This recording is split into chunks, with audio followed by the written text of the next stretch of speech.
tal? Muchísimas gracias por acompañarnos en este espacio. Mi nombre es Leobardo Peña y en esta ocasión nos estamos enlazando hasta España con una entrevista maravillosa porque está con nosotros la doctora, bibliotecaria, documentalista e investigadora Ruth Rodríguez Sotomayor.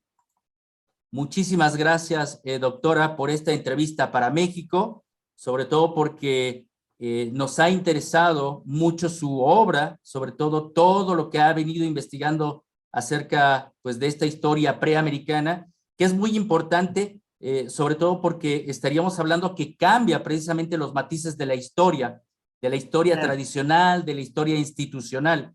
Y eso tiene realmente un valor y un valor documental, pero también un valor precisamente por todo lo que usted pues se enfrenta precisamente porque cambiar la parte de la historia a veces no es tan fácil. Muchísimas gracias. Para mí es un gran honor estar en tu canal y poder dar a conocer pues toda mi trayectoria y lo que he descubierto a través de las preguntas que me hagas en esta entrevista. ¿Cuántos años lleva investigando, doctora?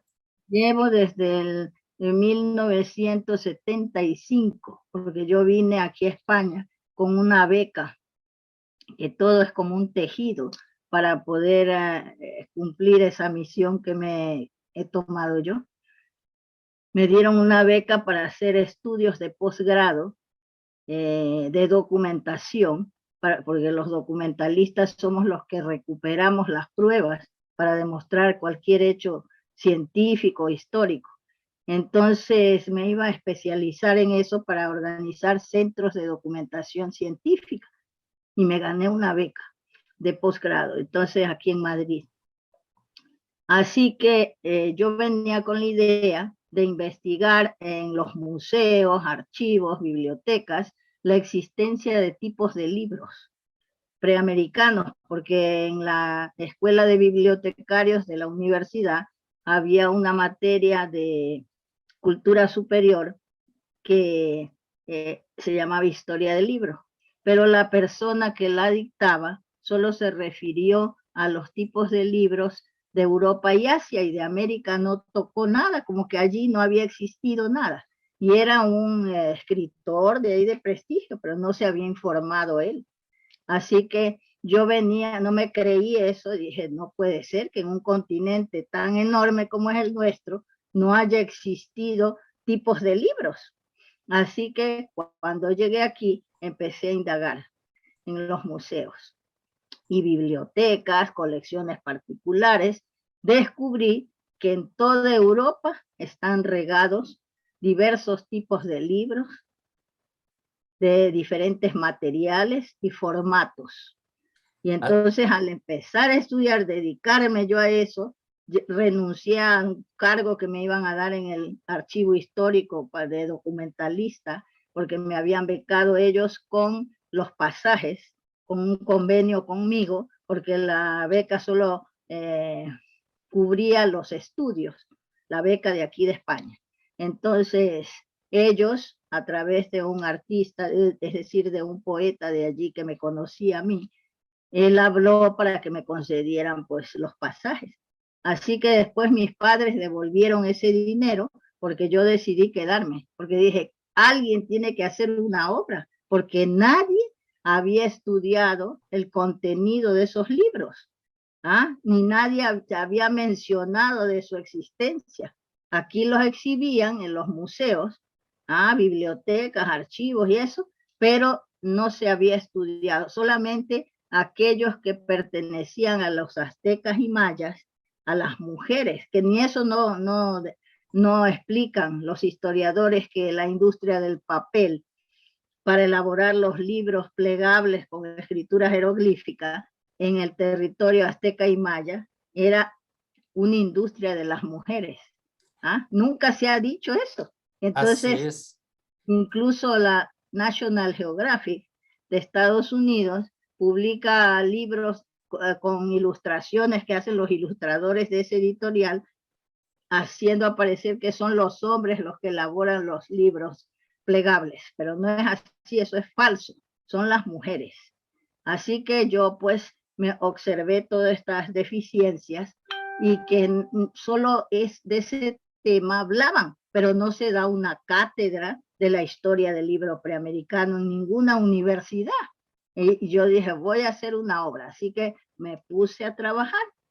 Hice una obra de 6 tomos en un principio, comenzando desde Alaska hasta la Patagonia, de todos los tipos de libros, encabezando ese trabajo, los vestigios rupestres, que tenemos pinturas rupestres y petroglifos, donde se encuentran las primeras manifestaciones de la escritura y del registro de la información. Pero después me di cuenta, hacia el 2013 más o menos, que la sabiduría irradiaba de los Andes y que con los elementos culturales se podía hacer una cronología. Así que me di cuenta de que desde los Andes había que empezar el estudio y reformé la obra, comenzando con los vestigios rupestres, luego después los tipos de libros líticos, que son ya en la era antediluviana, y ya los símbolos, o sea, los sistemas de escritura han evolucionado. Y hay libros de contenido científico, histórico y filosófico esotérico. Así que yo organicé ya y la obra tiene ahora 5 tomos, pero está inédita, porque aquí en España es un tema polémico y yo pues estaría en peligro de publicar esa obra porque yo la dedico, encontré un documento en ese tiempo yo estaba joven, ¿no? Encontré y estaba con toda la, ¿cómo se puede decir? La energía de la juventud que te da eso, que te enfadas por las cosas que son injustas. Entonces me di cuenta de todo, encontré un documento en que se habla de cómo murieron los sabios, los héroes de la época de la invasión europea, de los nativos, y en manos de quién, y cómo habían muerto. Entonces yo pues desde Estados Unidos y todos los países van nombrándolos a todos los, por ejemplo, el territorio maya habla de los que eran los sabios que enseñaban en las universidades mayas y aztecas, que los mandaron a las minas y ahí se murieron los invasores europeos, pues. Entonces, claro, yo me sentí con una energía para combatir todo eso y estaba enfadadísimo con lo que había hecho España. Entonces dediqué esta obra a todos esos héroes y esas víctimas de esa invasión. Y está así, pues entonces, claro, si yo la publico aquí, la ultraderecha me manda a matar a mí, digo yo, ¿no? Entonces, pero no, propuse en un editorial, pero el que lo dirige, el que me ha estado publicando hasta ahora, no tiene una visión cultural de la importancia que tiene esa obra, y entonces me dijo que como eran 5 tomos, eso no le veía un rendimiento comercial. Y le digo, pero esto se puede vender en las universidades, porque es la otra historia, y no la conoce nadie. Pero no, dijeron que no podían admitir esa obra. Así que yo esperaba que las universidades de allá de América me publicaran esa obra, pero no he tenido oportunidad. Yo quería llevar al Ecuador la obra, a la Universidad de Guayaquil, porque ahí me publicaron una historia de las bibliotecas nacionales de todo el mundo, y entonces eso fue el 71 que me publicaron a mí esa obra, y tuvo éxito, tuvo comentarios favorables de ahí del periodismo de ahí de Guayaquil. Entonces estaba pensando entregar allí la obra, pero resulta de que por otro lado presenté un proyecto en el Ministerio de Cultura para hacer un estudio de los símbolos escriturarios, y la primera fase era hacer aquí en el Museo de América y de los símbolos etnológicos de las etnias, los emblemas de las etnias, los símbolos etnológicos recuperados de las reliquias del Ecuador que están en el Museo de Antropología de Madrid. y en el Museo de América los símbolos escriturarios, pensando que me iban a dejar trabajar con todo el fondo, ¿sabe? Y tenía un aval del Archivo Histórico de Guayaquil y de la universidad para hacer ese trabajo. La segunda fase era recorrer todo el Ecuador y recuperar los símbolos, involucrar a los historiadores oficiales que no hacen nada para que recuperen los símbolos, los estudien, los analicen, los interpreten y los aporten para hacer ese diccionario o enciclopedia, y hacer lo mismo viajando por todo el continente. Pero el proyecto estaba valorado en $100,000 y lo presenté al Ministerio de Cultura y me dijeron que no tenían presupuesto. Entonces ya no tenía quien me ayudara, pues, y se quedan con el proyecto. Yo hago aquí sola, en el Museo de América y en el de Antropología, la primera fase. Y cuando ya estaba para terminarla, imagínense, me mandan un informe de prensa de Quito, que había un individuo que no se conocía nunca de nada, porque no había escrito ninguna obra, un nativo mestizo, que había hecho la segunda fase de mi proyecto, pero no me nombraba, claro, había hecho como un catálogo, siguiendo mis instrucciones, recorriendo todo el Ecuador, y entonces presentaba las reliquias que tienen escritura. Así que, sin interpretarlas. Y el Fondo Europeo le había dado dinero para hacer ese proyecto. Entonces yo escribí al Fondo Europeo diciendo que era la segunda fase de mi proyecto, enviándoles todos los datos de mi proyecto y que cómo ha sido eso que se han robado, pues no, me han plagiado la segunda fase. Entonces me dijeron que tenía que reclamar,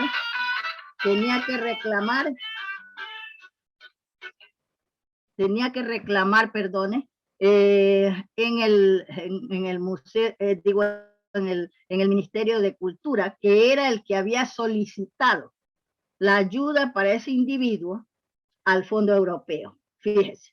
Y a mí me rechazaron el proyecto diciendo que no tenían fondos económicos. Y tengo eso, y ahora va a salir seguramente en este mes, a fines de este mes, la primera fase en un libro. Lo voy a sacar y voy a poner la denuncia, porque esa es la prueba, porque ahí nunca han investigado nada acerca de los sistemas de escritura. ¿Cómo es que ahora se les ocurre? Porque desprecian a los nativos, los mestizos, los tienen relegados, como en toda América, para la servidumbre, ¿sabe? Así es, doctora, y eso es muy importante lo que acaba de mencionar, precisamente todo el desarrollo de su trabajo y cómo se debe de comenzar a apoyar, ¿no? Y sobre todo estas nuevas publicaciones que vienen sosteniendo cada vez más todas estas grandes investigaciones. Y me gustaría que nos comenzara a platicar, sobre todo puso en contexto algo muy interesante. Todo inicia en esta parte de los Andes, ¿no? Toda esta investigación. Sí. Y surge, y lo más popular que surgen es estas planchas líticas, ¿no? Las planchas de oro, las planchas de plata. Platíquenos un poquito ese contexto de sus hallazgos, de esta historia preamericana, porque de ahí surgen varias preguntas muy importantes de su investigación. Sí, la investigación de la historia de las bibliotecas empieza con los libros, le he dicho, con los vestigios rupestres que marcan la era de la creación del proyecto humano. O sea, una etapa posterior a esa era, ¿ah? Que es cuando allí se inicia la presentación de las primeras manifestaciones de la escritura y del registro de la información. Se supone que eran las mujeres las que hacían esas pinturas rupestres y los petroglifos, porque los hombres iban a la caza, a la pesca, en esos tiempos iniciales. Después pasa un tiempo de millones de años, yo digo, porque de ahí vienen ya los libros en formato de piedras labradas y tablillas de piedra, como las de la cultura de Ica, de Perú, que es una cultura, sino que los peruanos creen que es un lugar que se llama Ica nomás. Pero hay una cultura que después de Perú emigra a Colombia, que antes era la Condinamarca, quiere decir el reino donde se adora al dios Con, que es una de las representaciones de la divinidad, como el fuego que arde en los abismos. Entonces, esta cultura se encuentra ahí en la zona de Santa Marta de Colombia, todavía existe, ¿sabe? Entonces, esta cultura hacía piedras labradas con símbolos escriturarios y de todas las ciencias, ¿ah?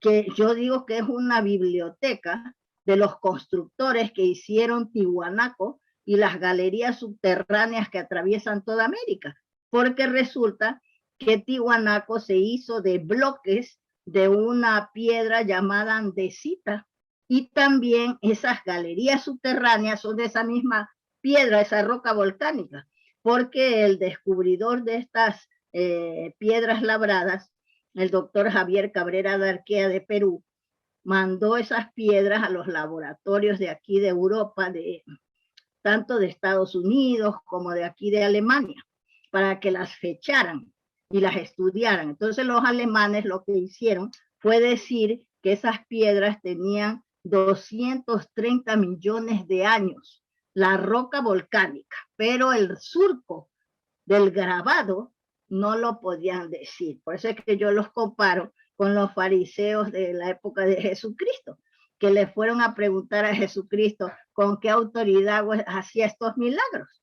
Y él les dijo, como vio en su corazón el mal que tenían, les dijo, primero quiero que me digan, ¿el bautismo de Juan era de los hombres o de Dios?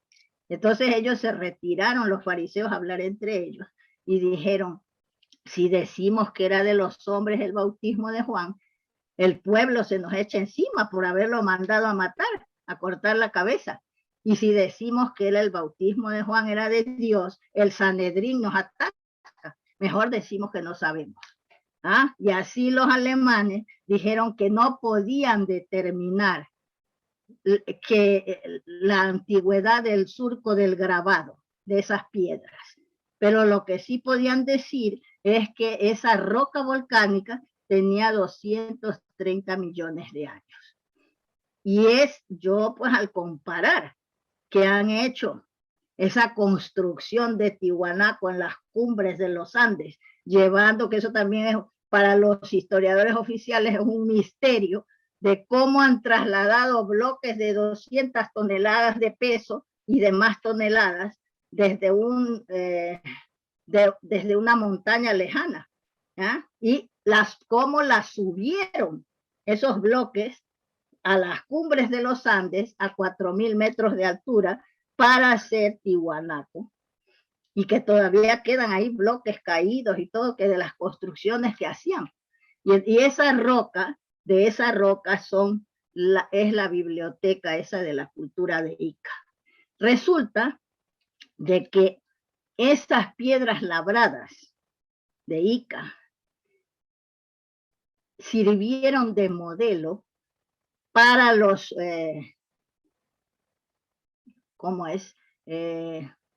los sistemas también que tienen acá en Mesopotamia, de hacer piedras labradas donde registraban su historia. Claro.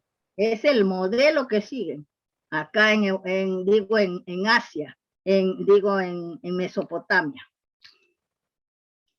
Es el mismo sistema, con diferentes sistemas de acá de escritura.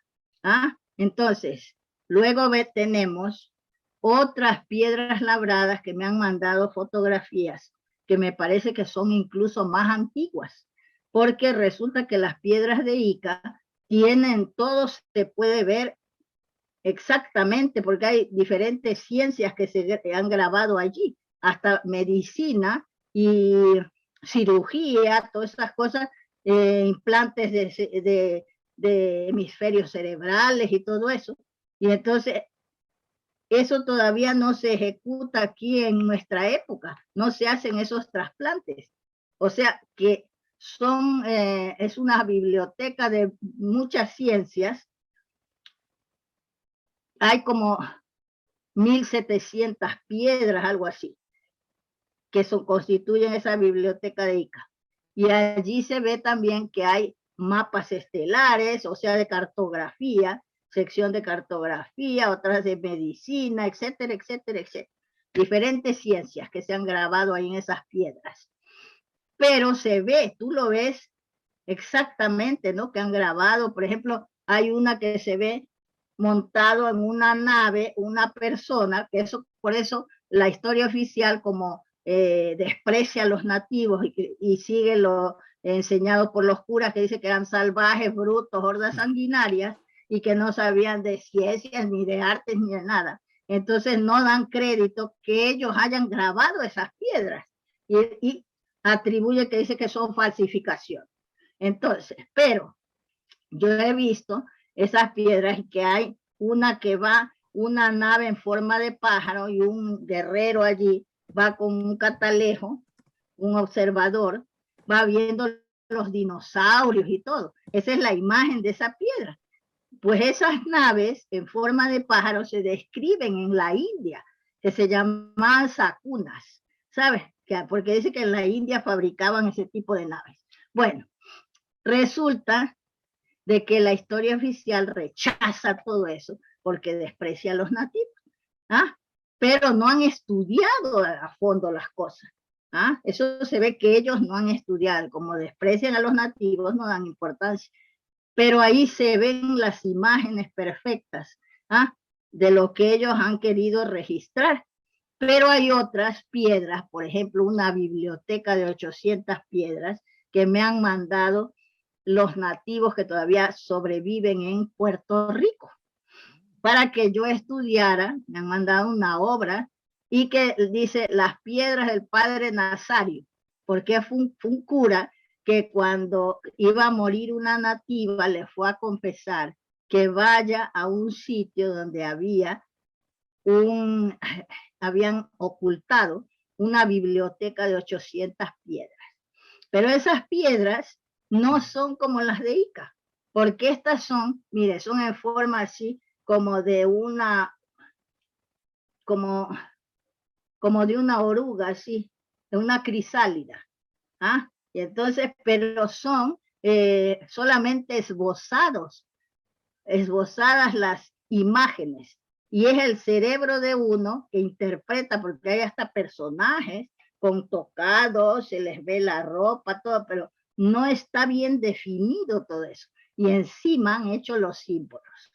Y me las han mandado para que yo estudie a ver qué tipo de sistema de escritura es que han registrado ahí. Y los curas pues han querido hacer creer que es el hebreo.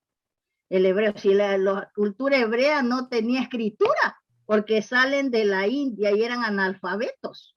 ¿Ah? Era un pueblo de albañiles que no sabían leer ni escribir, una casta inferior de la India, que salió de ahí, no quiso regresar, no tenían ni reyes. Eso se lo inventan ellos después, cuando están de esclavos en Egipto y en Babilonia, es cuando aprenden a escribir el arameo, que es la lengua del pueblo de Babilonia. La lengua que habla Jesucristo es la lengua de Babilonia del pueblo, el arameo. ¿Ah? Y luego el Ur o Maya clásico, que es la lengua culta de Babilonia, y la conocen los hebreos. Ya cuando ellos se liberan del yugo de Babilonia, regresan a Israel y allí deciden escribir sus tradiciones, que están mezcladas con otras tradiciones que ellos roban de la India, usurpan de allí de la India. Yo puedo demostrar eso, y de otras culturas con las que se encontraron en Mesopotamia y de Babilonia incluso, pero ellos la adaptan a sus historias y las adornan con eso, ¿sabes? Se descubre eso, ¿sabes?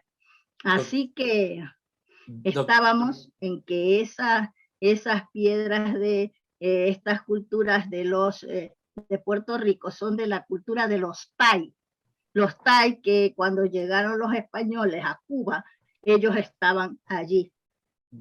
Sí, doctora, pero quisiera hacer un paréntesis. Sí, Abriéramos un paréntesis porque acaba de dar una información muy interesante. sí, Como el público que la está escuchando en este momento es mexicano, sí.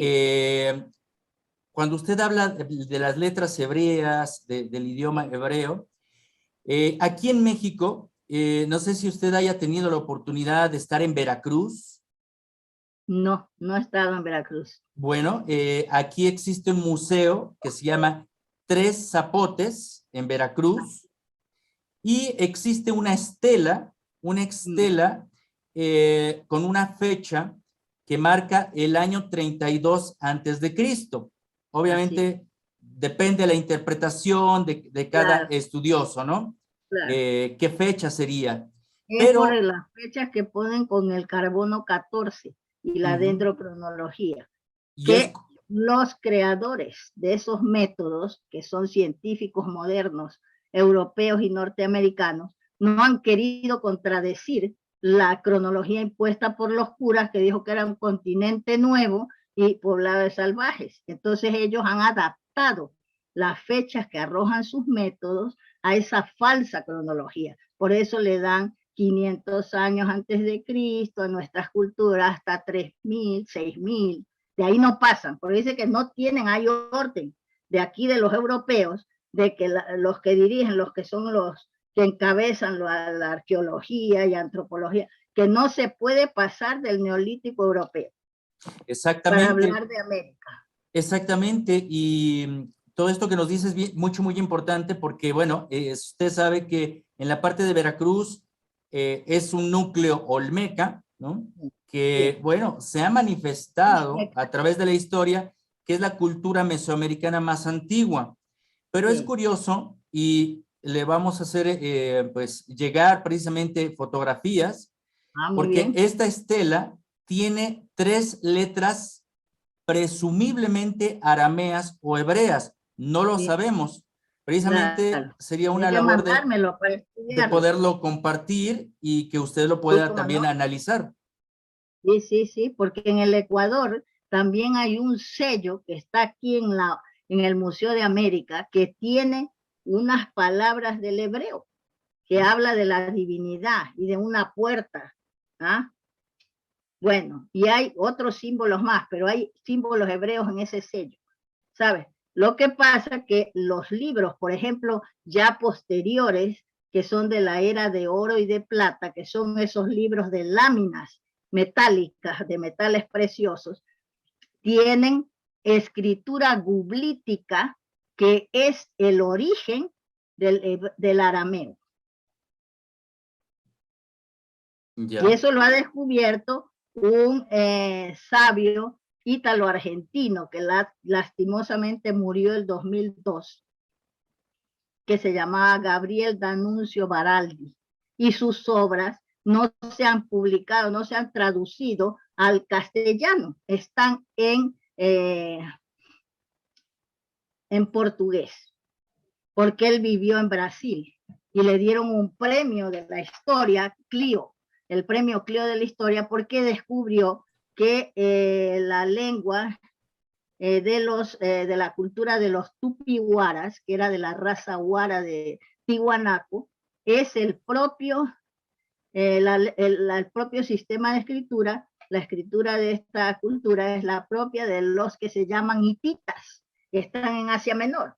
Él descubrió eso y publicó unas obras que se llamaban Os Hititas Americanos y a Descoberta, pero no se han traducido al castellano. Eso es la lástima. Y ahora se pueden las personas interesadas comunicar con la hermana de él, que vive en Brasil. Y seguramente ella debe tener las obras, Uh-huh. Y ¿sabes? Pero usted nos ha hecho referencia en este momento hacia los guaras. sí, ¿Qué relación podría tener en estas fechas, ¿no? De su aparición aquí en Preamérica con los olmecas, por ejemplo? Ah, mire, aquí lo tiene. Los Uxmecatl son los que ustedes llaman olmecas, revitalizando el nombre.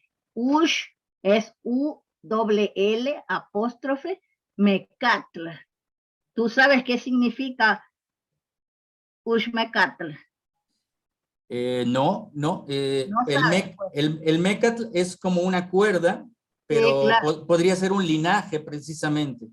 ¿Sabe qué es? ¿Qué significa Uxmecatl? Significa los sabios que conocían la medida de todas las cosas.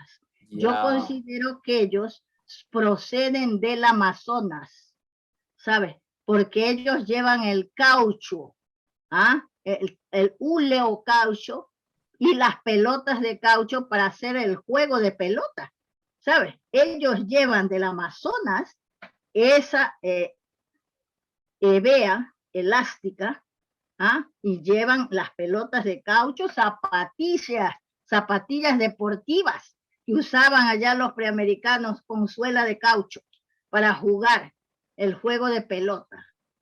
¿Ah? Muy Aquí en bien. España no tenían nada de eso. Los campesinos usaban unas como alpargatas llamadas albarcas y se morían de frío. De allá de América trajeron las zapatillas de caucho, las botas de cuero. Entonces, los Uxmecatl, Mecatl quiere decir cuerda de medir. Por eso ellos eran los sabios que conocían la medida de todas las cosas. Pero tenemos que hacer un orden porque estábamos hablando de los tipos de libros. Exactamente. Entonces, los tipos de libros no son solo piedras labradas, sino que hay tablillas de piedra. Por ejemplo, yo he interpretado esta que estábamos ahora hablando de la raza Huara. Esta tiene escritura criptográfica o hermética que se descubre al invertir la imagen de la reliquia. Se transforman los símbolos. Mira, esta es una mujer, es de la raza Huara esta reliquia, que la tenía el cura Crespi, que le habían regalado reliquias los nativos de ahí, los últimos guerreros solares, que se llaman Shuaras, del Amazonas. Y entonces entre esos están los libros en metales preciosos que él conservaba, de esas galerías de los tallos que le habían regalado esos nativos. Entonces, entre esos estaba esta tablilla, que es de piedra. Me mandaron varias fotos de diferentes reliquias para que las estudie. Entre esas vino esta imagen. Entonces yo pedí permiso al que me envió, que no sabía nada de esta pieza, para que yo le diera la opinión. Entonces me di cuenta, yo siempre hago los descubrimientos a las 2 de la mañana, cuando yo estoy trabajando por la noche. Entonces se me ocurre darle la vuelta a la imagen y los símbolos cambian. Por ejemplo, estos son espejos astronómicos de agua, ¿ah? Los primeros que habían, que son cóncavos, y luego aquí hay un símbolo de 2 puntas de flecha que se encuentran. ¿Ah? Mira, estos. ¿Ah? Este símbolo representa guerra, según los estudios que he hecho yo, y basándome en un trabajo de una norteamericana, Carol Patterson Rudolph, que estuvo en la zona de Nuevo México, se fue a vivir ahí, y los nativos le revelaron el significado de los símbolos escriturarios de esa zona. Entonces, entre esos está ese que ella dice que significa guerra, 2 puntas de flecha que se encuentran. Este símbolo hasta lo encuentro en Babilonia. ¿Por qué? Porque ¿quién fundó Babilonia? Los mayas. Después de estar en la India, viajan a Mesopotamia y fundan Babilonia y todas sus dinastías. Luego, al regreso de allí de Mesopotamia, es cuando se instalan en la zona norte y centro de Preamérica y fundan las ciudades monumentales de México y de Guatemala, de Cuauhtémoc. Pero ellos no eran de México, los mayas, ese es otro tema. Ellos son de la Atlántida. Eso está registrado en los Vedas, que yo descubrí al estudiar los Vedas, porque al estudiar los nombres nativos, que esa es otra obra que he hecho yo de 3 tomos, revitalizando los nombres del reino de los Quitus, allí encuentro nombres mayas, nombres del sánscrito, etcétera, y me pongo a estudiar los libros de la India, que son históricos y sagrados, ¿no? Y con una enseñanza superior. Y ahí pues se registra gran parte de nuestra historia. Y ahí descubro la historia real de los mayas, que después de hundirse la isla, se instalan en la zona de los Andes, formando parte de un reino que se llama Reino de los Quitus. Yo no sé si eran ellos mismos los que han fundado ese reino, pero es posible, porque están ahí todas las etnias mayas, formando parte de varios estados. Están hasta los mayas huixcas. Huixcas son los grandes sabios de sangre real que formaban a los emperadores andinos. Los huixcas, por ejemplo, maya huixcas, yara huixcas de Perú, y huanca huixcas, están ahí en la zona de la provincia del Guayas y de los Ríos, que antes era el estado de los huanca huixcas, en el reino de los Quitus. Bueno, en el estado de los Manabí están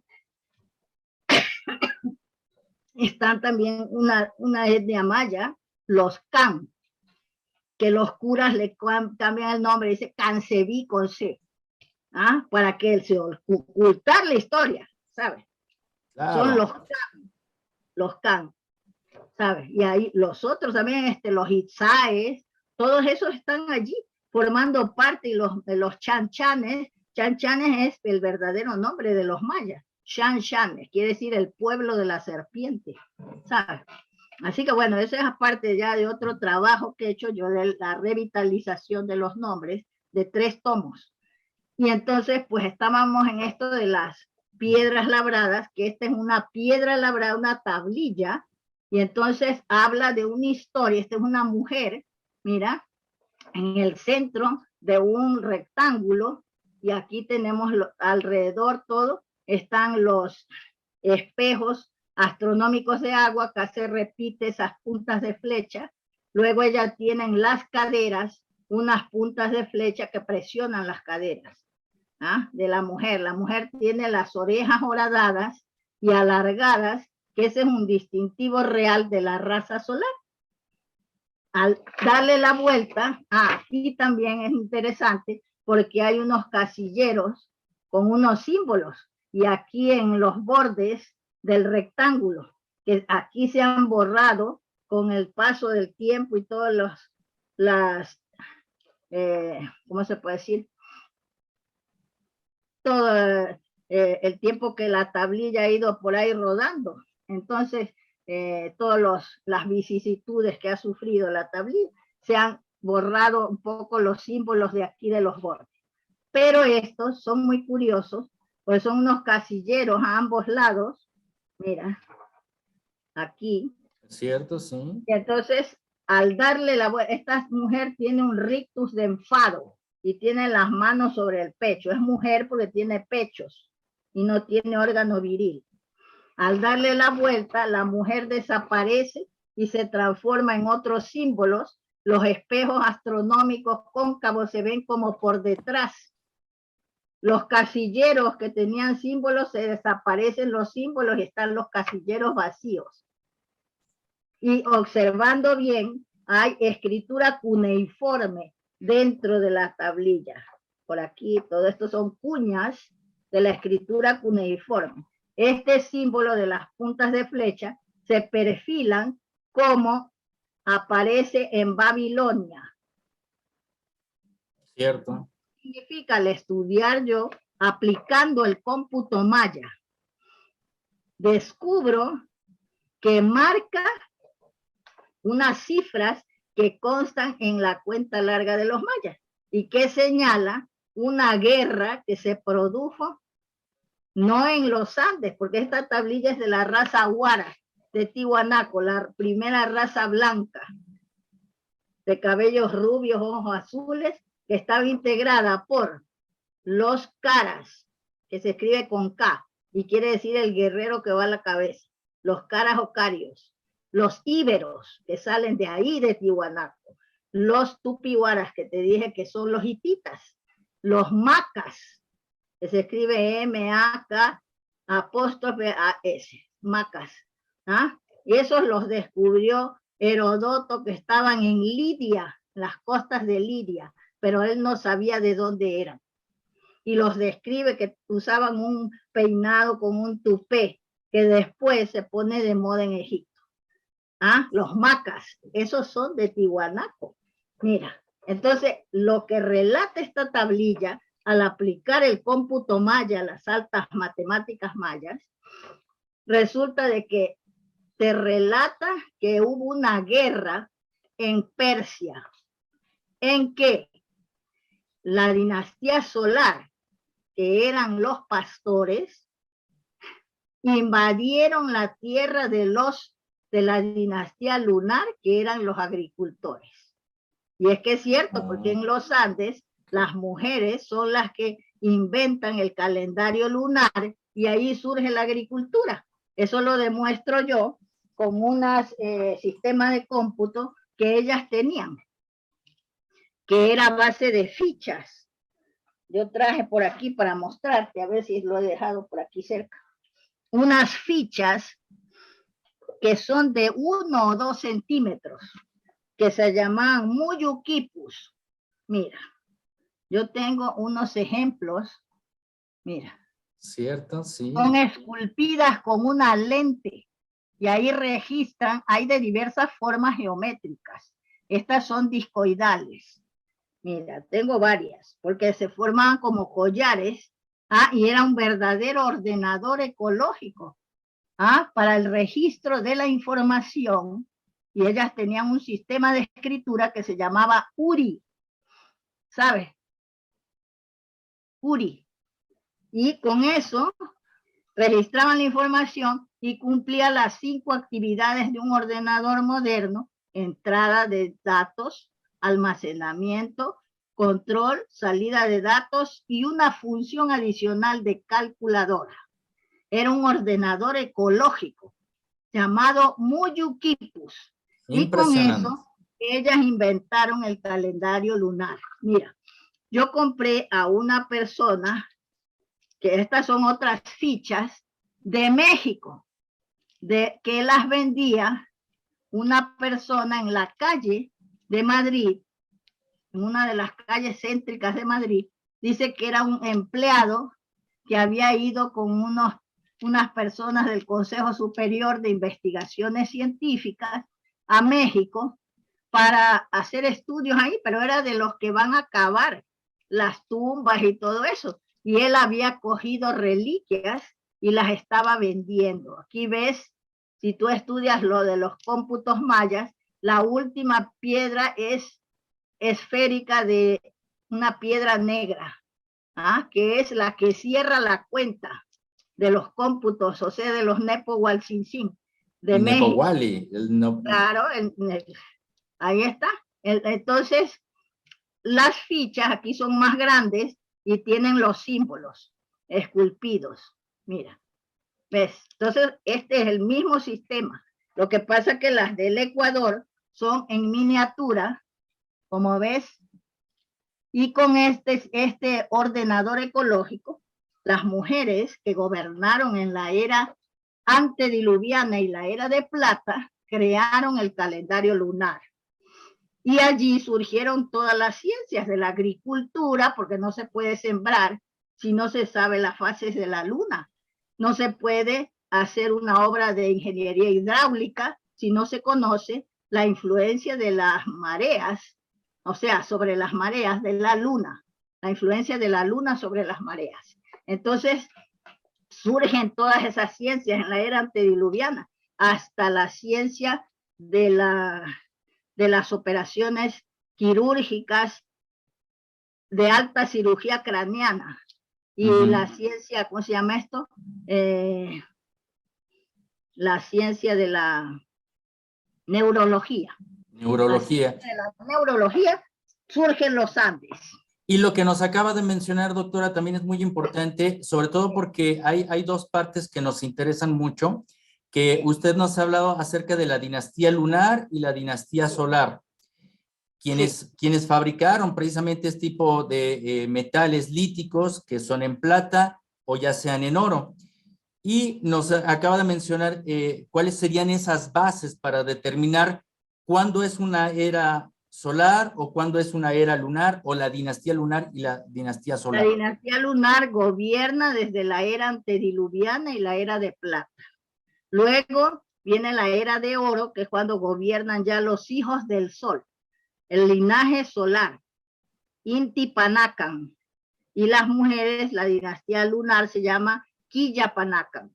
En la India se llama Chandravansa, la dinastía lunar, y la dinastía solar se llama Suryavansa, en la India. Y ahí viene que en la India se describe, que es cuando yo descubro los distintivos reales de esas dos dinastías. Las mujeres tenían como distintivo real la transformación del cráneo, alargándolo, que eso es, aparte de ser el distintivo real de las mujeres del linaje lunar y de los hombres, de los reyes lunares, porque eso se lleva a Egipto. Esa es una de las pruebas de que hay relación con el Egipto. Entonces, aparte de ser un distintivo real, es un método científico médico para acelerar el proceso de crecimiento del cráneo humano. Yo tengo un trabajo sobre eso, estudiando ya los neurólogos modernos, los que opinan sobre nuestro cráneo y nuestro cerebro, que nuestro cráneo y cerebro crece, pero es lentísimo el proceso de crecimiento del cráneo y del cerebro. El desarrollo del cerebro se produce al tener más actividad psíquica el cerebro. Por eso en Preamérica se crea en los Andes el yoga, diversos estilos de yoga, y luego se lleva a la India eso. Patanjali es un maya del sexto linaje que lleva los Yoga Sutras a la India, por eso hay una escultura ahí.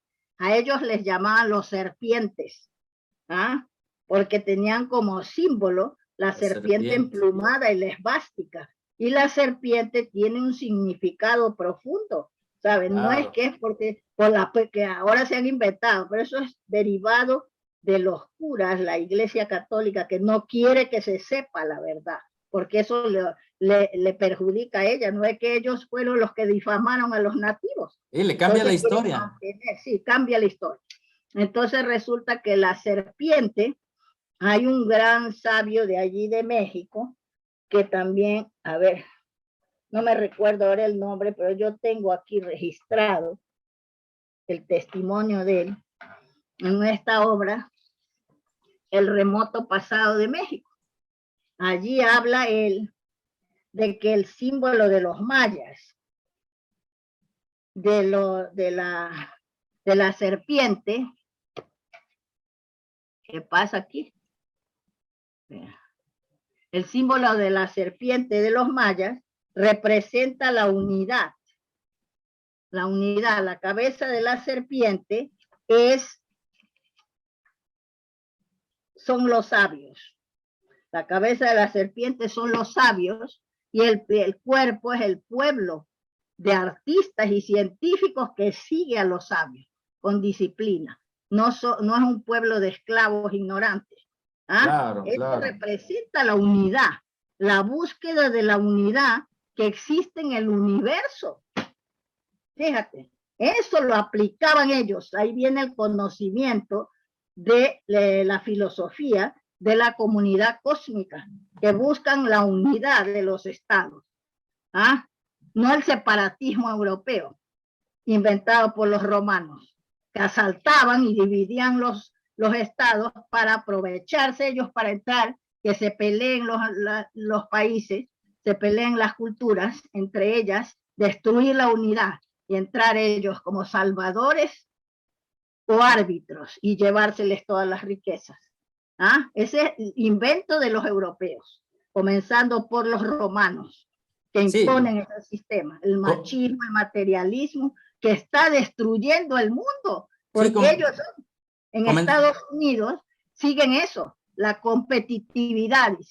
Comenzaron a tergiversar, comenzaron a Claro, tergiversar todo, todo, pero doctora, desacreditar. doctora, también ahorita nos estaba comentando todo esto de la dinastía solar, lunar. Sí, Quizá todos estos vestigios que todavía están permanecientes, sí. unas son líticos, otros en piedra, pero también biológicos. Podríamos hablar de biológicos con estos cráneos que se han encontrado alargados en Paracas. Por eso te digo, los cráneos son de mujeres. Esos que son alargados son de las mujeres, Los que de eran Paracas. discípulos reales de ellas, los de Paracas, Nazca y del Ecuador, que también ahí se han encontrado cráneos así. Sino que los que quieren destruir y no creen, no quieren creer en la sabiduría y la verdadera antigüedad de nuestras culturas, entonces dice que son de extraterrestres. ¿Ah? Entonces, eso no hay que admitirlo. Y la historia oficial no admite hablar de extraterrestres. ¿Ah? Porque entonces, si tú hablas de ese tema, tu trabajo lo califican de ciencia ficción. Mi trabajo es estrictamente histórico-científico. Las tablillas que tenemos que tener un orden para hablar de los libros. Las tablillas son de diversas clases. Las tablillas líticas. Mira, aquí tienes otra tablilla que yo considero estas que son de mapas estelares. Ya no son piedras labradas, son tablillas líticas que después Moisés toma ese modelo de esos libros antediluvianos para también al hacer tablillas que dice que recibe de la divinidad en el monte Sinaí.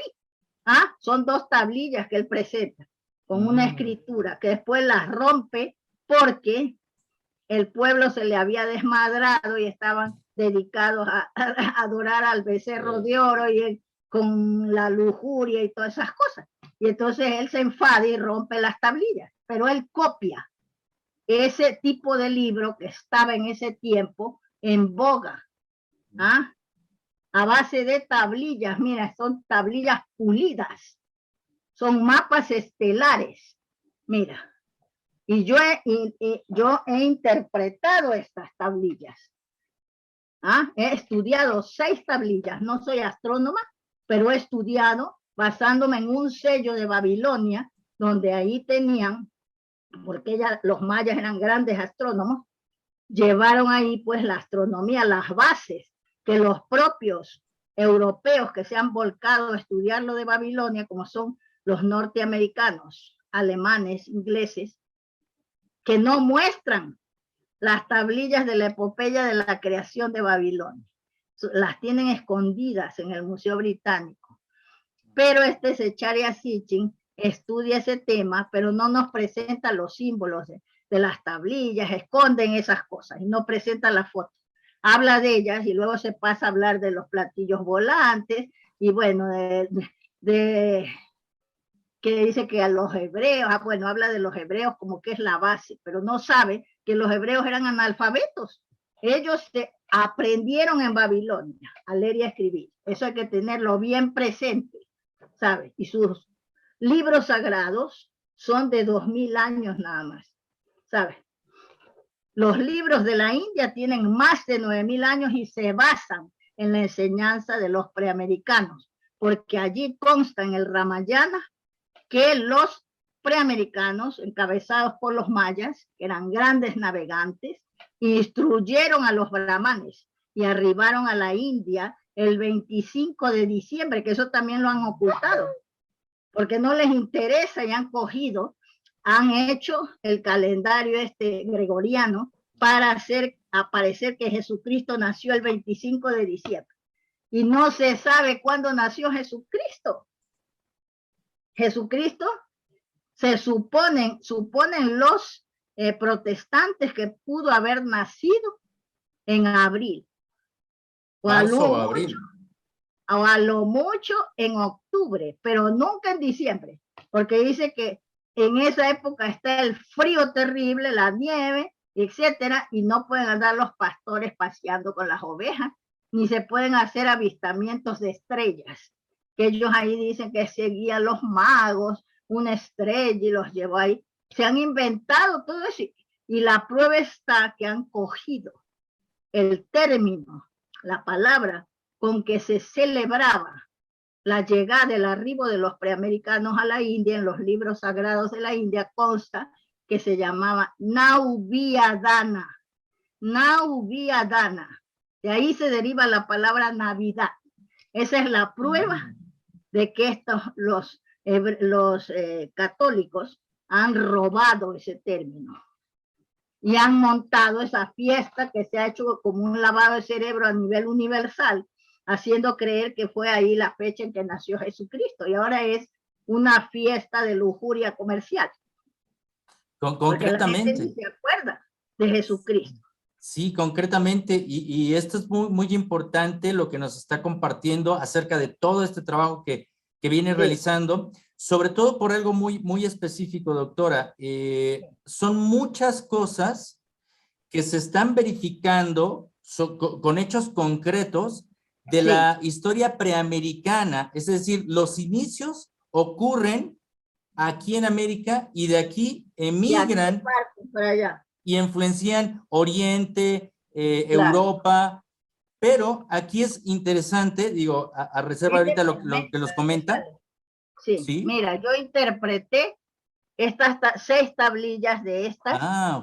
Son como 50 tablillas que las tienen en el Ecuador porque se descubrieron una serie de tesoros arqueológicos, pero los ecuatorianos, siguiendo el sistema de los europeos, han clasificado, dice, poniéndole el nombre del lugar a la cultura y no han investigado. Resulta que el lugar se conserva el nombre de un colonizador hispánico llamado Pedro de Valdivia y le han puesto Cultura Valdivia, a la que ha hecho estas tablillas. Pero yo creo que es el príncipe Asura Maya, que era el más grande de los astrónomos que consta en los Vedas, porque los mayas son de la Atlántida y él era hijo del rey Kasyapa, que el rey Kasyapa es como un Prayapati, le llaman allá en la India, quiere decir padre de la humanidad. ¿Por qué? Porque dice que tenía más de 1000 esposas. ¿Qué hombre va a tener 1000 esposas? Puede tener un haré, pero no de 1000 esposas. Pero yo pienso de que era una cultura madre, ¿sabes? Entonces con su esposa Diti tiene a los gigantes o daitias y al príncipe Asuramaya con la esposa Diti. Con la esposa Surasa tiene a los Shanshanes o mayas clásicos. Todas sus etnias mayas derivan de Surasa y del rey Kasyapa. Y luego, con la esposa Kadruka, esas son las principales, pero hay otras de las que nacen etnias del Amazonas, como los Licamaras, porque se nombra a los Camaras en la India, que es un pueblo de gran abolengo, y ahí están los Licamaras, que son hijos del rey Kasyapa, y una princesa también ahí que la nombran. Y luego con Kadru o Kadruka, que es una de las principales esposas después de Surasa, tiene a los Pannahuas. Esos son los que conocemos como aztecas. El pueblo de los Pannahuas, que es el pueblo de los artistas. Por eso les llaman aztecas, que quiere decir artista divino, que es un título azteca. Pero su nombre es Pannahuas, ¿sabes? Ellos tienen, son el linaje más antiguo de la etnia solar, más antiguos que los hermanos Ayar del Perú y que el rey Rama de la India, que es del linaje solar. Los Pannahuas o aztecas es el linaje más antiguo de la dinastía solar, que tienen a Pantecutli, que es el sol primigenio, que adoran. ¿Ves? ¿Cierto? Yo he estudiado porque mis estudios, con esto te digo, no son localistas, de estudiar solo lo del Ecuador. No, mis estudios es de toda América y estudio las culturas de forma universal para demostrar la presencia de los preamericanos, que los han expulsado de la historia universal y que ellos han llevado sus conocimientos a otras culturas en edades remotas. Aquí ves la interpretación que hago yo con los dibujos Lo único que aquí me equivoqué porque hay tres esferas aquí, las esferas representan los astros allí en América, y entonces aquí ves tres esferas. No, esta no es la, espérate, es que aquí están otras tablillas que presento yo.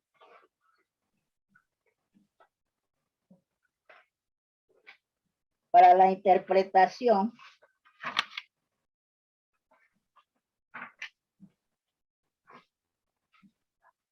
Uh-huh.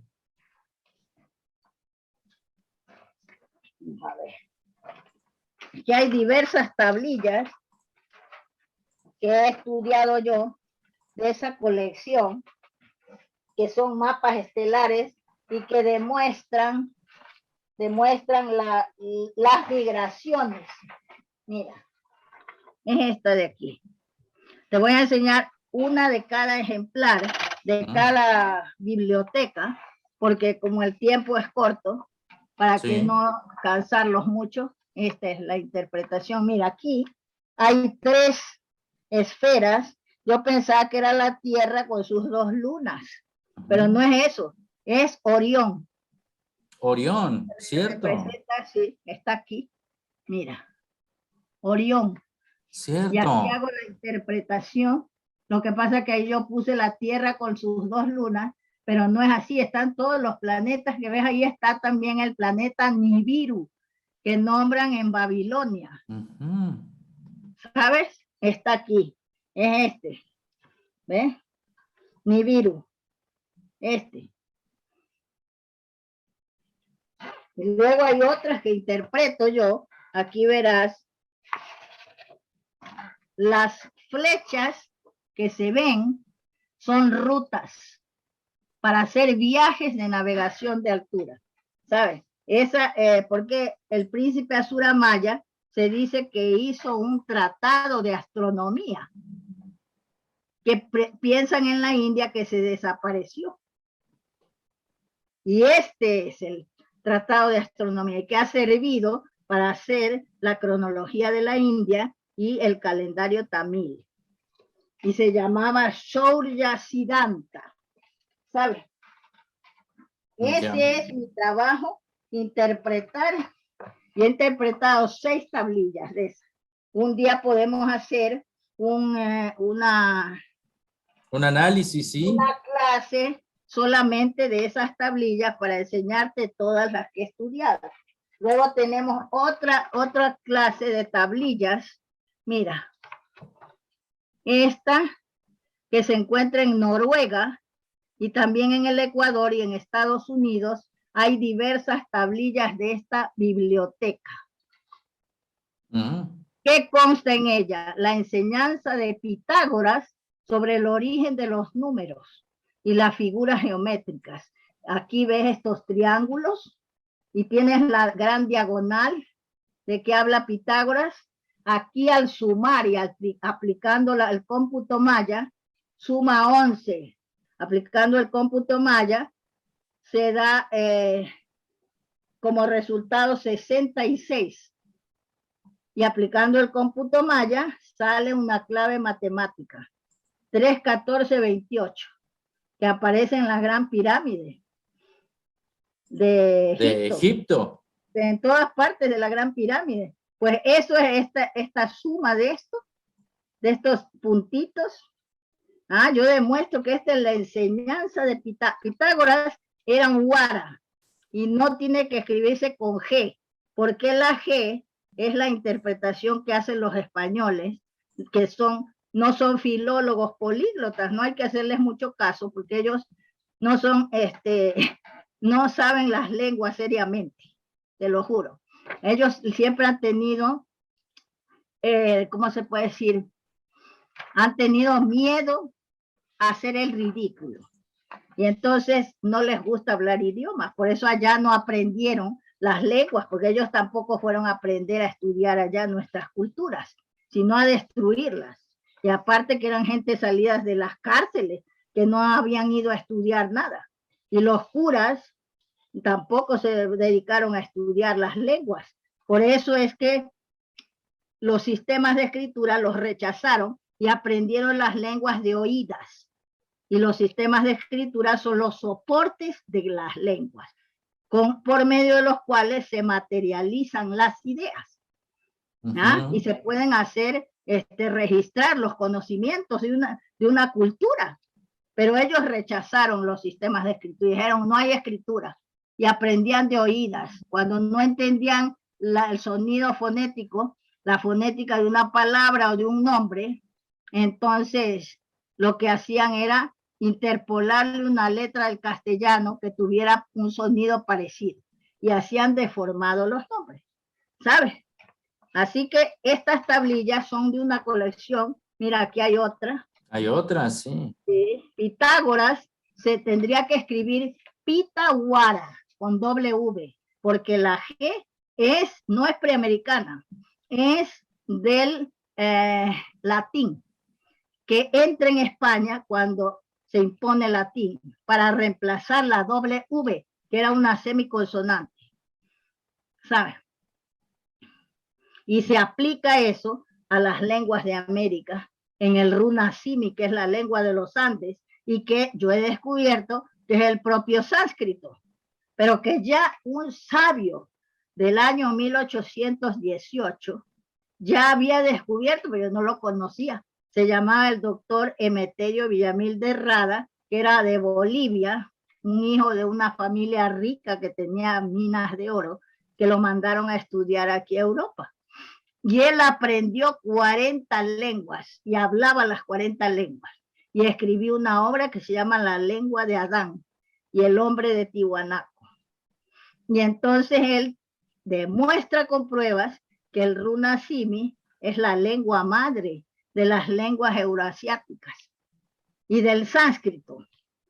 Después hay otro estudioso que ese fue el que llegó para confirmar mi tesis, porque yo descubrí eso al estudiar los nombres nativos del Ecuador y de la región de los Andes, que hay palabras del sánscrito ahí.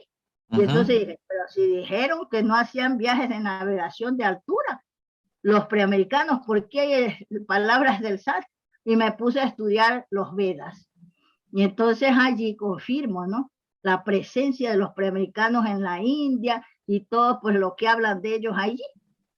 Y muchas historias de nuestras culturas están registradas ahí, como la de los mayas y aztecas y todo. Entonces, ahí es cuando yo hago otra obra que se llama Cara Maya, raza madre de la humanidad, y presento pruebas de las huellas que han dejado. Todavía no se ha publicado esa obra, está inédita, es de 2 tomos. Entonces, cojo y me doy cuenta de eso y me llega de forma así curiosa el libro de un filólogo de Argentina, el doctor Henry Girguá, que viene a confirmar mi tesis y presenta un estudio comparativo del sánscrito y del runasimi, y dice que es el sánscrito mismo en su primer estadio aglutinante. Después me llega otra obra que la encuentro yo en una librería antigua de la doctora Natalia Rossi de Tarifi, que esa es una filóloga italiana que busca el origen de los etruscos, y ella demuestra con pruebas, se va a los Andes y estudia y descubre que los etruscos salen de los Andes. Se llama América Cuarta Dimensión. Los etruscos salieron de los Andes. Y es una sabia porque ella crea la ciencia léxico-genética. Y demuestra que el runasimi es el propio sánscrito y es la lengua madre de las lenguas euroasiáticas y de las germanas. Doctora, aquí también vamos enrutando ya al final de la entrevista, porque esto es súper interesante. Sí nos gustaría que después estuviéramos haciendo una ampliación de todo, de cada tema, ¿no? Sobre todo, sí, pero permítame hacer un paréntesis antes de que entre a esta parte, porque es muy importante. Muy bien. Tal vez toda la tragedia que ocurrió en América fue la llegada, sin duda, de Cristóbal Colón. Claro, fueron a destruir todo. Pero pareciera como si fuera un sentido ordenado como de conspiración, porque no solamente con la llegada de Cortés o de Pizarro se saquearon las cosas, se destruyeron muchas cosas porque prácticamente eran mercenarios, pero sí hubo una orquestación para ocultar precisamente todo este conocimiento, pero que fue dejado en algún lugar. A usted ha estado teniendo acceso a muchas de estas informaciones y esto me recuerda que muchas de las sistemas europeos tratan de llegar aquí a América, a buscar sus orígenes aquí en América, y esto también nos hace referencia a las escrituras, como bien lo ha mencionado en esta entrevista, las escrituras en las planchas metálicas, Sí. ¿no? Porque, ¿qué relación hay de los ingleses que vienen aquí a América a buscar este tipo de planchas?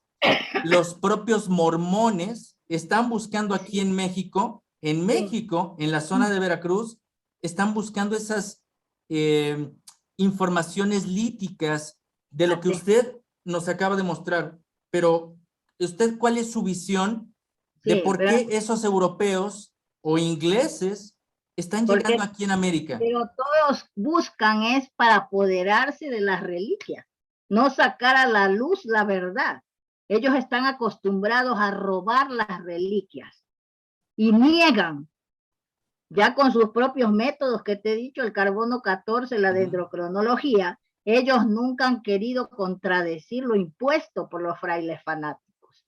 Yo te he enseñado una mínima parte de las tablillas y no te he enseñado de las piedras labradas, eso, pero te lo he referido. Pero falta hablar de las quelcas, los libros de las mujeres de la época de la dinastía lunar, que ellas gobernaron en la era antediluviana y la era de plata, y tienen los libros en formato textil, llamados tancas, que en el Perú no estudian los historiadores oficiales, y entonces los llaman mantos, porque los encontraron camuflados, cubriendo las momias como sudarios, y les llaman mantos de Paracas, Nazca, y no toman en cuenta un trabajo erudito que se hizo una mujer que se llamaba la doctora Victoria de la Jara, que estudió esos libros en formato textil, pero ella no sabía cómo se llamaban. Yo he descubierto que se llaman tancas y que han sido llevados a la China, Al al Tíbet. Tíbet, por la cultura de los campas de Perú. Entonces, ella no sabía nada de eso, pero fue la que inició el estudio, es decir, no la han tomado en cuenta para nada. Escribió varios libros que unos alemanes, que era el director del Museo de Berlín, estudió esos símbolos y pudo interpretar algunos. Ella dijo que habían símbolos de una cosmocronología, símbolos indescifrables, y habían otro tipo de símbolos que se registraban en esos símbolos relacionados con el calendario lunar. Esos son la escritura de las mujeres, que es geométrica matemática llamada Uri. Bien, entonces resulta que hay otros tipos de libros, como son las quelcas de hojas de plátano preparadas. ¿Ah? Luego vienen los libros de tablillas de madera, por ejemplo, las tablillas de allí de la isla Tepito Teeno o isla de Pascua, con escritura jeroglífica. Los libros plegables de papel de varias clases, de los aztecas y mayas, y hasta libros que hacían de algodón para evitar la corta de árboles, libros de papel de seda que hacían los aztecas y mayas, las mujeres. Y luego vienen los libros de pieles, que también se encuentran en Tiwanaco, en México, y en las culturas de las praderas norteamericanas.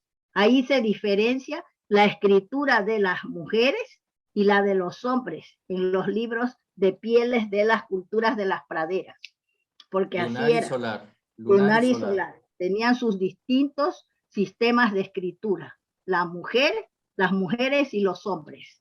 ¿Ah? La de los hombres era pictográfica, la escritura pictográfica, que cualquiera no puede ahora, bueno, ahora cualquiera escribe ABCD, pero en ese tiempo los sabios, los escribas eran verdaderos sabios, porque tenían que retener en su memoria los símbolos y ser artistas para poder esculpirlos o pintarlos.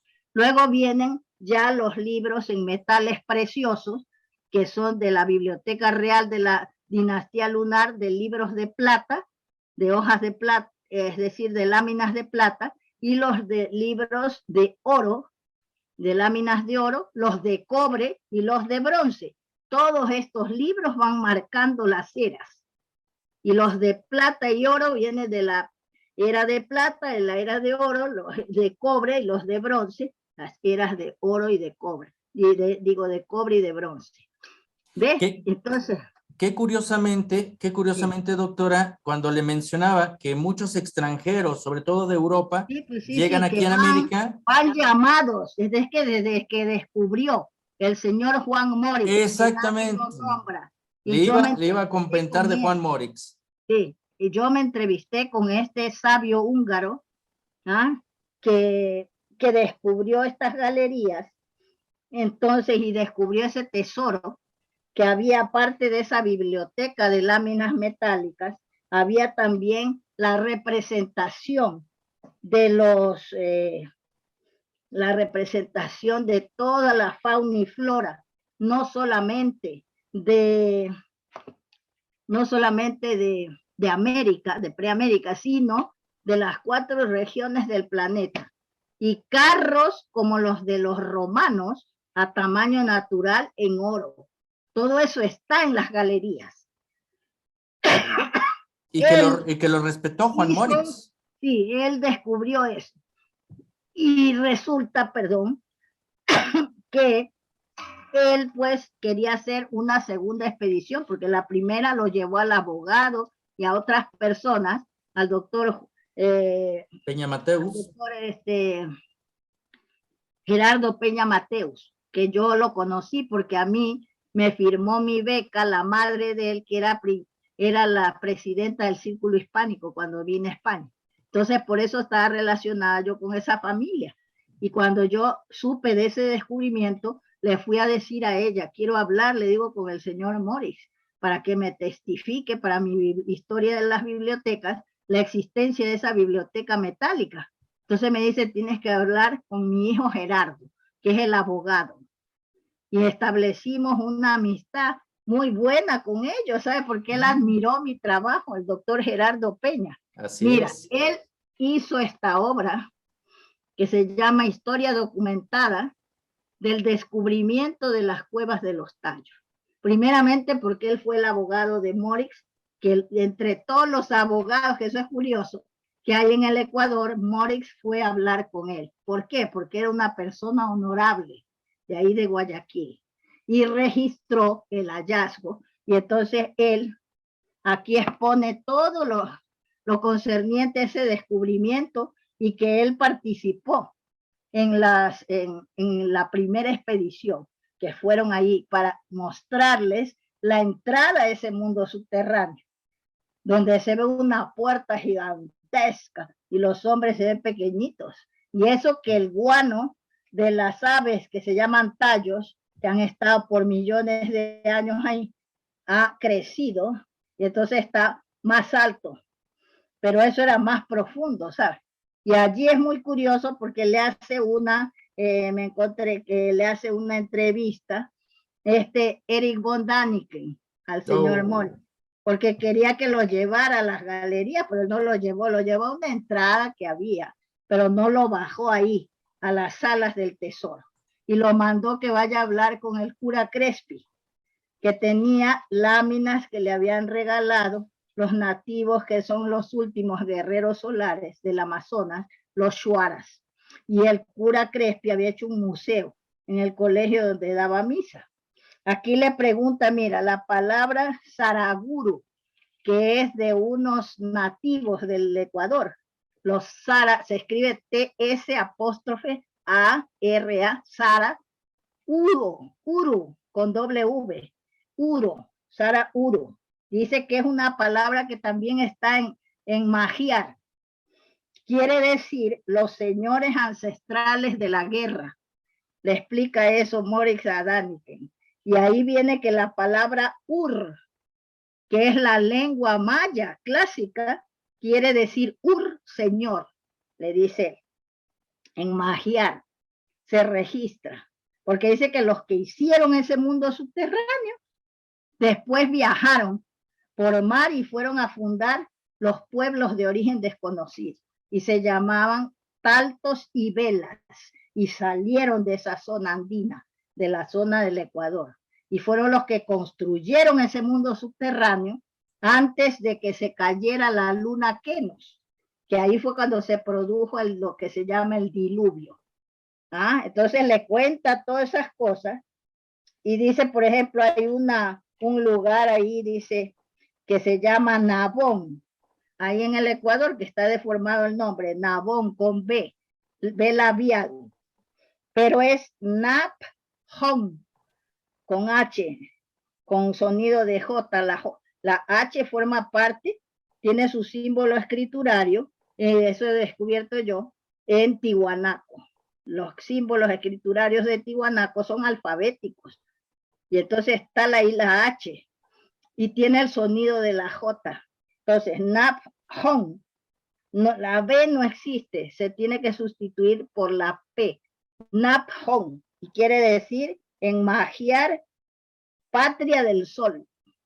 Bueno, le explica todas esas cosas y un montón de cosas de por qué, cómo fue que se hizo ese mundo subterráneo, porque dice que después de que hicieron la primera expedición allí, a las galerías, dice el doctor Peña en su obra, que se reunían fuera en el campamento y el señor Morix les contaba por qué se hizo ese mundo subterráneo.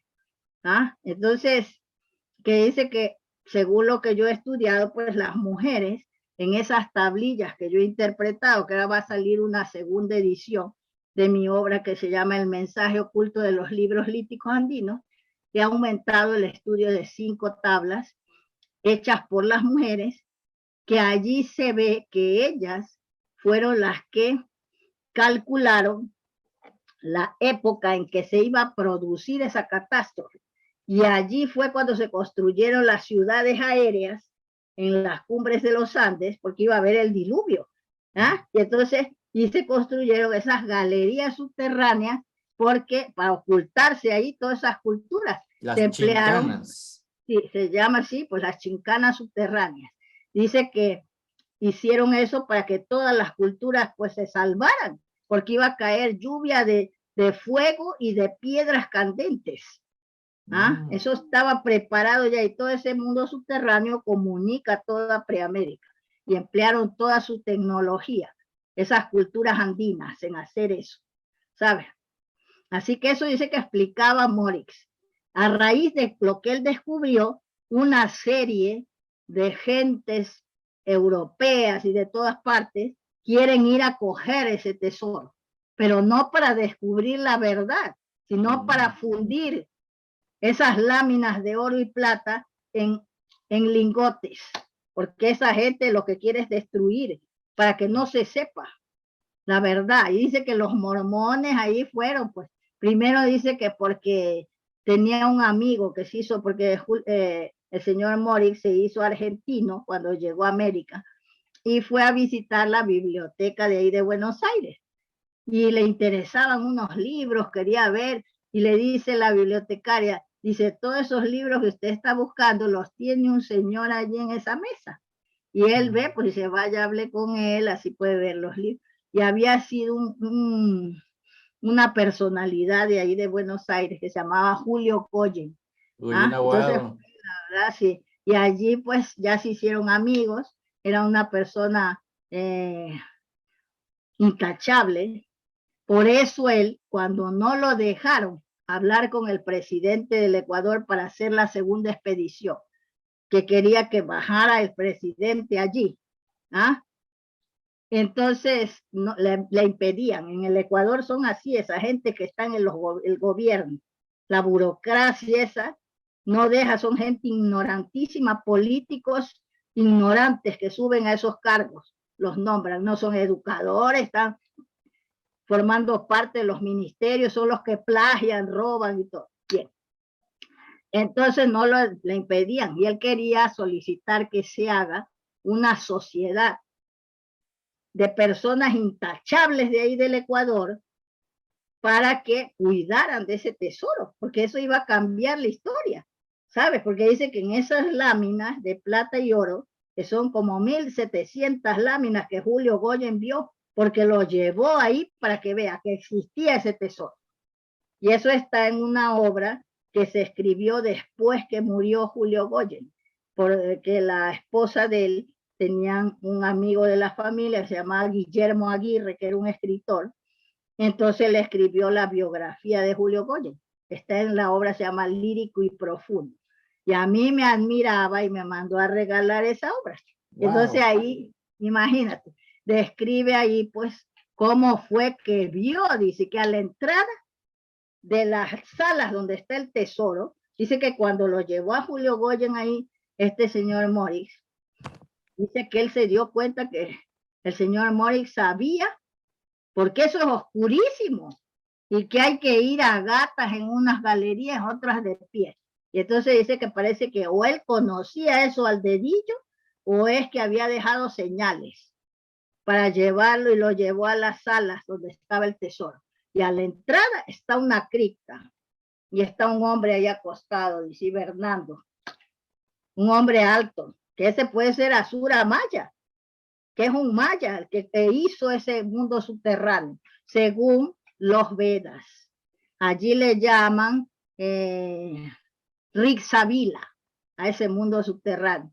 Ahí cuentan otra historia que dice que cuando al rey Rama le robaron a la esposa, él contrató a un ejército de monos que eran hijos de los dioses, y entonces ahí está el mono Hanuman, que van a buscar a la esposa por todo el mundo y van a la zona sur, dice, y entran en unas galerías oscurísimas y ven unos tesoros y todo. Después salen de ahí y le preguntan a una mujer que andaba por ahí, que era la que cuidaba, que era como una apsara, y entonces ella dice que es un maya, que es el Asura Maya, que hace ese mundo subterráneo para su esposa.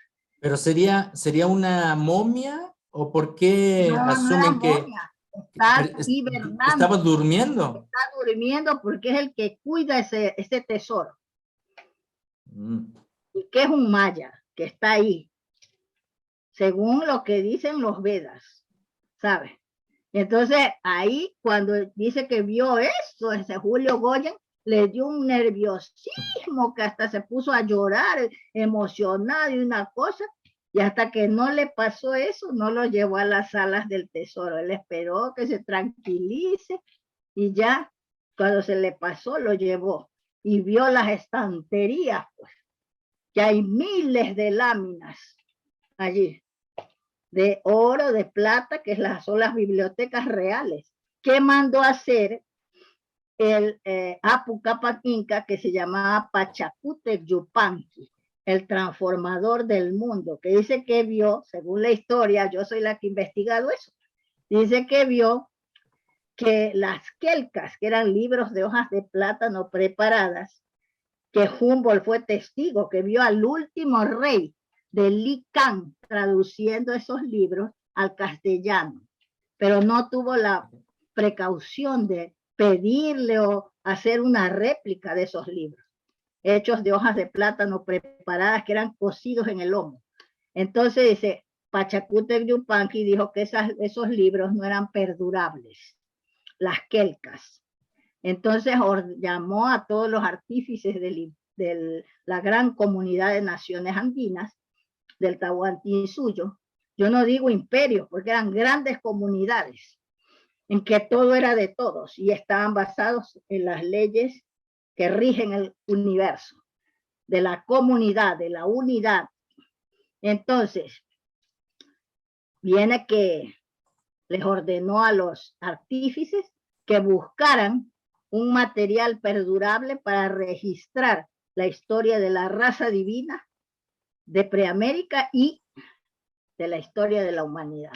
Y ahí hacen esas láminas, eligen el oro laminado y la plata laminada para hacer esos tipos de libros, y de cobre y de bronce, ¿sabes?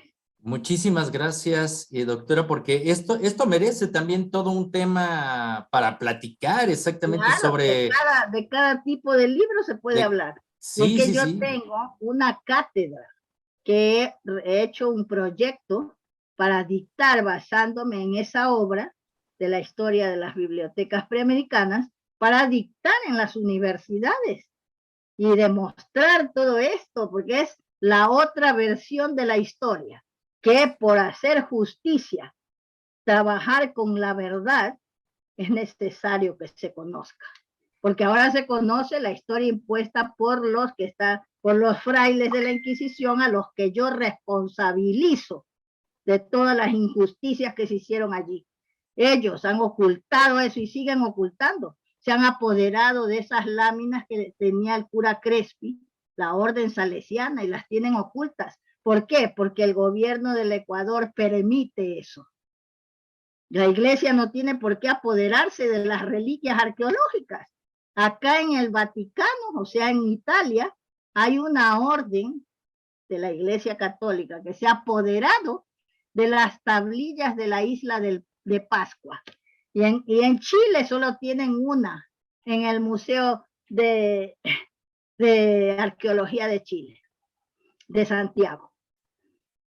Y todas las demás las tiene esa orden de la Iglesia Católica. ¿Por qué no reclaman los gobiernos? Porque la Iglesia manda todavía allí en nuestros países y es la que no permite que se sepan todas esas cosas.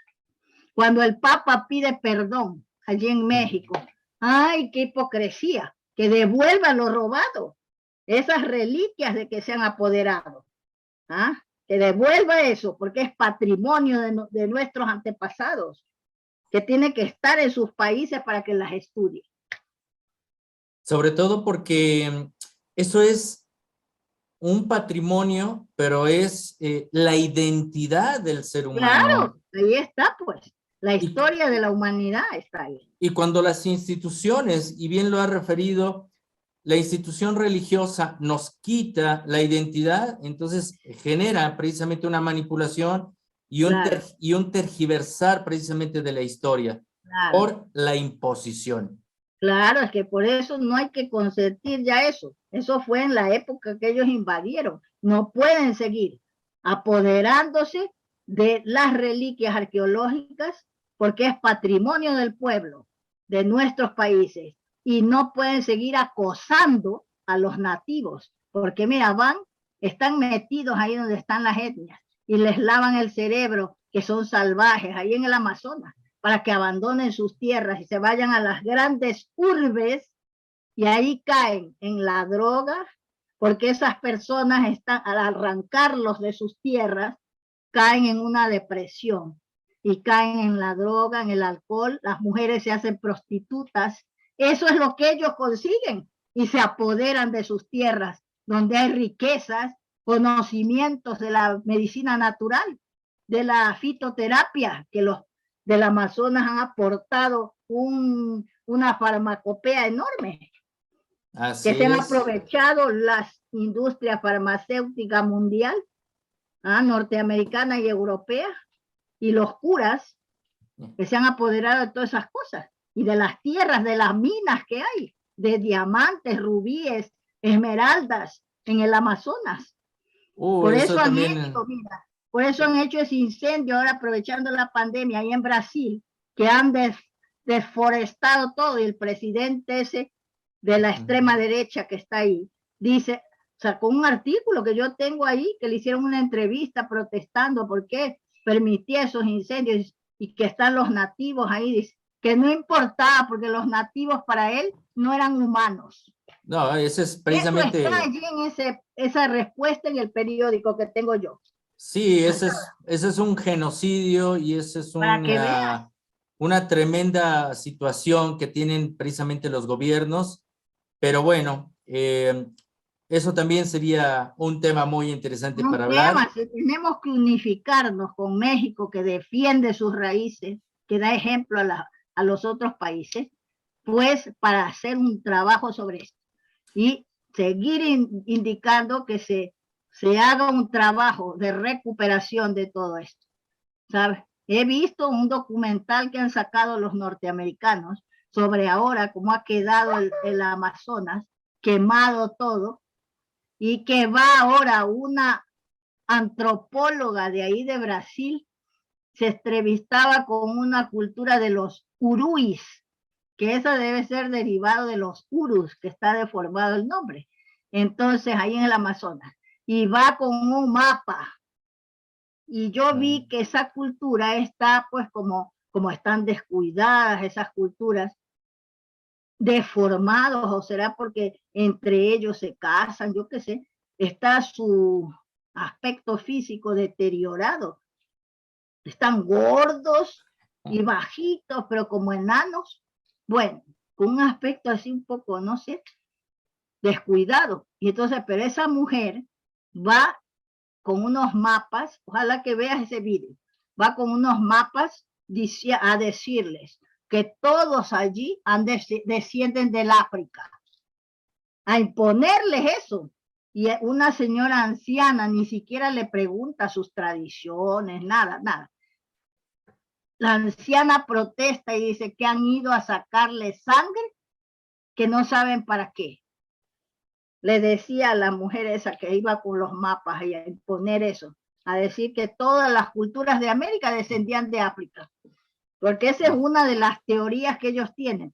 Desprecian a los nativos de África, pero son así, son unos astutos los europeos. ¿Ah? Yo escuché un programa de radio aquí de la Radio Nacional de España en una mañana, porque yo la ponía para escucharla ahora. Una entrevista a un grupo de arqueólogos encabezados por una arqueóloga que solamente había ido al programa a decir que cuidado, los europeos no descendían de los africanos. Ellos descendían de una etnia del Asia que todavía no la habían identificado, fíjate, porque es que ellos desprecian a los africanos, no es que los han convertido en esclavos, los han violado, han hecho lo que les ha dado la gana con los africanos y los desprecian, los ven como seres inferiores. Y han también sacrificado y también han despreciado esta parte de América, ¿no? Esta parte, sí, pues, bueno, en su momento. Los hebreos que fueron perseguidos, los judíos, perseguidos por Hitler, que escaparon de él, de la matanza de Hitler, se fueron a Estados Unidos, fundaron laboratorios, los que eran químicos y eso. Esos se prestaron para hacer estudios. Yo he leído de la sangre de los africanos para ver si era roja, como la de los blancos. Y otra, estudiarles el coeficiente intelectual. Siempre diciendo que la raza africana y la de América eran inferiores a la raza blanca. Ellos, los judíos, que se creen el pueblo elegido de Dios. Yo entraba en su página, ¿sabes? Y esos fueron los que mataron a Jesucristo. Así es, así es. Doctora, pues en esta oportunidad quiero agradecerle precisamente su tiempo y también, bueno, ya nos dio una referencia acerca de qué es lo que podemos hacer mexicanos, ecuatorianos, qué es lo que se puede hacer para sumar, para poder dar a conocer la real historia de la humanidad, que está al revés, ¿no? Claro, los europeos nos dicen que el viejo continente... No tenemos que ponernos en polémica con los que mantienen la otra versión, la impuesta a la fuerza. Eso ya hicieron su historia. Tenemos que hacer la otra versión para demostrar al mundo la verdadera antigüedad y sabiduría extraordinaria de nuestras culturas. Sin polémica con esos, que se queden así. Mira, yo digo que hay que fundar una nueva, o sea, una academia de la prehistoria y que se quede la academia de la historia de nuestros países ahí, porque esos están de adorno, no hacen nada. Y en el Ecuador cobran $2,000 por estar de adornos, no hacen trabajos, Ujú. solo mantienen la historia impuesta a la fuerza. Son Así es. serviles y son personas mayores que ya están trasnochadas y no tienen idea de nada de esto que yo he descubierto. Así Entonces, es un honor, realmente he tenido el honor precisamente hoy y todas las personas que están escuchando, viendo este video, pues que la conozcan precisamente, y para esto es este video, para que sí. más personas puedan conocer su trabajo. Y por favor, menciónenos dónde pueden pues leer o dónde pueden adquirir precisamente su obra, porque Mis obras aparte tendrían que... de su trabajo, es una larga labor Sí, y ir contracorriente, pero precisamente, ¿cómo podemos llegar a su material? sí, mis trabajos pues los pueden solicitar escribiendo a mi correo. Mi correo se escribe, ahora te lo voy a mandar para que tú lo publiques allí. ¿Ah? Se llama devayaniyayati@gmail.com. ¿Sabes? Te lo Así voy a es. escribir para que tú lo pongas ahí de anuncio. ¿Ah? Así que, pues Y, es importantísimo, y como tú perteneces a esa fundación que protege a las culturas antiguas de América, entonces tendríamos que trabajar en colaboración y sobre todo que me apoyaran para publicar esa obra de 5 tomos que se llama Historia de las Bibliotecas Preamericanas. Buscar la manera para que nos apoyen para publicar esa obra, ¿sabes? sí, lo voy Ahora a estoy, comentar, lo voy a sí, comentar con la tienes que fundación. presentar, yo te puedo mandar una carta para que presentes ese proyecto y que Mm, me contraten para dictar esa cátedra de la historia del libro preamericano, que no existe en ninguna universidad, ¿sabes? Y es necesario que se dé a conocer ya, ahora que yo estoy viva y que tengo claro, mis sentidos en perfectas condiciones para poder enseñar eso, que no es la otra versión de la historia. porque los investigadores a veces tenemos que financiar nuestras propias Sí, pues eso es lo que me publicaciones. pasa a mí, pues. Eso me pasa a mí. Ahora, por ejemplo, en ese editorial que me estaba publicando, que antes era una empresa de autoedición, que yo iba y encargaba que me hagan las obras. Ahora se convirtió en un editorial pequeño que se llama Asociación Cultural y Científica Iberoamericana. Pero alguien les ha metido en la cabeza que reduzcan el tamaño de los libros. Para hacer eso indica que no saben lo que es la investigación, porque ellos publican libros a un montón de gente. Y entonces, pero es que no sé por qué, la gente que no lee es que anda viendo que sean los libros más manejables, como para llevárselos a la playa para leer una novela. Pero los libros científicos, de historia científica, tienen que ser en tamaño grande, que se vean los símbolos, se vean todos los descubrimientos. Sí, Tenemos completamente una de acuerdo. polémica por eso. Entonces yo quería que hagan unos desplegables con esta segunda edición que voy a sacar, porque hay que ver unas tablillas, incluso una de México, ¿sabes? Que no se han dado cuenta ya que tiene escritura criptográfica o hermética, porque si no ya lo hubieran publicado. Entonces yo he estudiado esa tabla, esa tablilla, y se transforman los símbolos. Oye, aparecen tigres de Bengala allí en esa tablilla. Pero en México no había tigres de Bengala. ¿Por qué? Fíjate. Entonces yo le dije que todo eso, si lo reducen, no se ve nada. Que tenía que ser en unos desplegables, por lo menos, de esa foto y de otra tablilla del Ecuador que tiene escritura criptográfica o hermética. Entonces, ay, pero eso cuesta carísimo. Le digo, oiga, al que está ahora que dirige eso, que parece que no sabe nada de libros. Entonces le dije, mire, a mí no me están haciendo gratis los libros. ¿Por qué dice que es caro? Si soy yo la que voy a pagar. Si Exactamente. están haciéndome, si me lo hicieran de caridad, puede decir eso.